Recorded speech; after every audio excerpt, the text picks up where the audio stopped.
रात का समय था। चारों तरफ सन्नाटा था। एक छोटे से गांव में बारिश की तेज बौछार हो रही थी। बिजली की गड़गड़ाहट से आसमान चीर रहा था।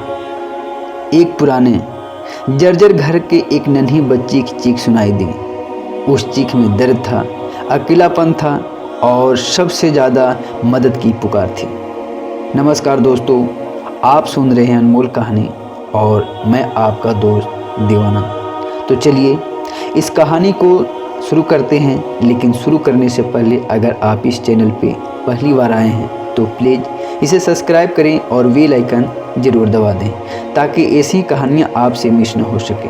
तो चलिए शुरू करते हैं। दोस्तों, यह कहानी है मीनू की, एक ऐसी बच्ची जिसने जन्म लिया तो माता पिता का चेहरा तक नहीं देखा। जन्म के बाद उसकी माँ ने दुनिया को अलविदा कह दिया और उसके पिता उसे अनाथालय में दरवाजे पर छोड़कर चले गया। मीनू की पहली सांस ही दर्द और अकेलापन से भरी थी। मीनू का बचपन अनाथालय में ठंडे और सूने कमरे में बीता। वहाँ हर बच्चा अपनी कहानी के लिए बैठा था, लेकिन मीनू की आंखों में एक अलग चमक थी। वह न बोलती थी न शिकायत करती थी, लेकिन जब भी वह कुछ पूछती उसकी बातों में ऐसा मासूमियत भरा दर्द होता कि सुनने वाले चुपचाप हो जाता। अनाथालय की नियमित सुविधाओं में रहते मीनू ने पढ़ाई की दिलचस्प दिखानी शुरू कर दी।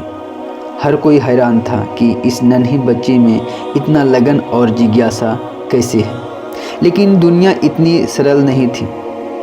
स्कूल में बच्चे उसे ताना मारते, देखो अनाथ लड़की आ गई। उनके शब्दों में ऐसा जहर था कि मीनू अक्सर रात को तकिए में मुंह छुपाकर रोती। एक दिन अनाथालय की सचिवालय ने मीनू से पूछा, तुम बड़ी होकर क्या बनना चाहती हो? मीनू ने मासूमियत से कहा, मैं ऐसा लड़की बनना चाहती हूँ जिसे देखकर कोई ना कहे मैं अनाथ हूँ। यह सुनकर संचालिका की आंखों में आंसू आ गए। उस दिन से मीनू ने खुद से वादा किया और अपनी ज़िंदगी को नई दिशा देना शुरू कर दी। उन्होंने तय किया कि चाहे कठिनाई आए वह हार नहीं मानेगी। 15 साल की उम्र में मीनू को पहली बार बाल विवाद प्रतियोगिता में भाग लेने का मौका मिला। यह उसका मंच पहला था, लेकिन जैसे उसने माइक पकड़ा उसके मन में उसके साथ हुए तानों की गुंजाइश सुनाई देने लगी। वह सहम गई।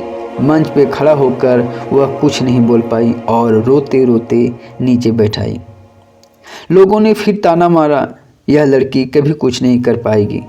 लेकिन मीनू ने इस अपनापन को अपने दिल में इस अपमान को अपने दिल में ही रखा, बल्कि इसे अपना प्रेरणा बना लिया।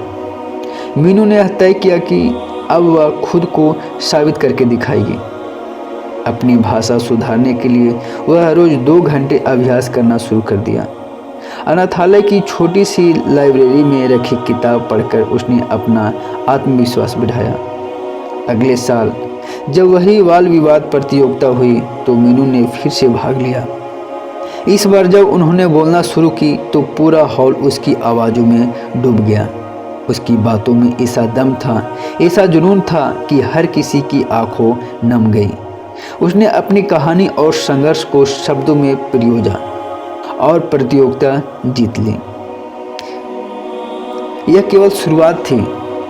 मीनू ने अपनी शिक्षा पूरी की और समाज सेवा के क्षेत्र में कदम रखी। उसने एक NGO शुरू किया जो अनाथ बच्चों की शिक्षा और पुनर्वास के लिए काम करता था। उसने अपने जैसे हजारों बच्चों को एक एहसास दिलाया कि वे किसी से कम नहीं हैं। उसका नाम का हर अखबार और टीवी चैनल पे छा गया। वह न केवल अपने गांव की बल्कि पूरे देश की प्रेरणा बन गई। दोस्तों, मीनू अब 25 साल की हो चुकी थी।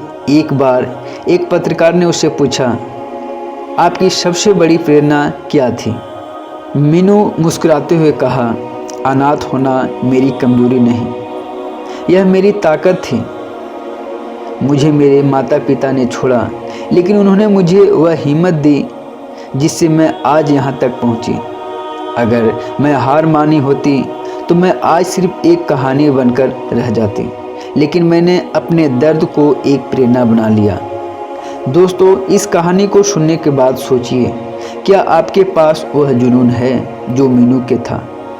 क्या आपके पास दर्द और मुश्किलों को अपनी ताकत बना सकते हैं? मीनू ने हमें यह सिखाया कि कोई भी परिस्थिति हमें कमज़ोर नहीं बना सकती, अगर हम अपने आप को फ़ायदे के लिए इस्तेमाल करें। आप क्या सोचते हैं? इस कहानी ने आपको क्या सिखाया? क्या आपको कभी अपनी कमज़ोरियों को अपनी ताकत बनाया है? हमें कमेंट में बताएं। और यह कहानी आपको प्रेरणा देती है तो इसे अपने दोस्त और परिवार के साथ शेयर करें। इस चैनल को सब्सक्राइब करना ना भूलें, क्योंकि यहाँ ऐसी ही अनमोल कहानियाँ आपके लिए आती रहेगी। नमस्कार।